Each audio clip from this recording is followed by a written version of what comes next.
chairpersons ng mga barangay, yung mga barangay captains ng Quezon City na maapektuhan na magpaabiso as early as now.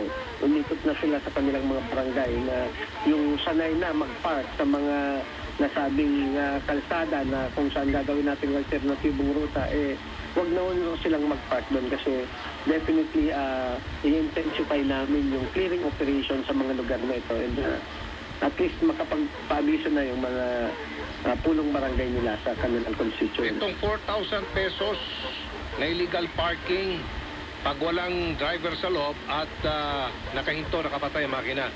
Pero pag nasa loob ng sasakyan ng driver at nakanda naman ang makina, wala pong multa yan.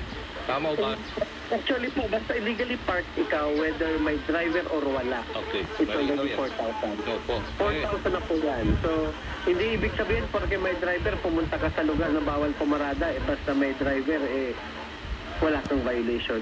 Tama. Ibig sabihin po ng illegal parking, once you park sa lugar na pinagbabawal, whether may driver dyan o wala,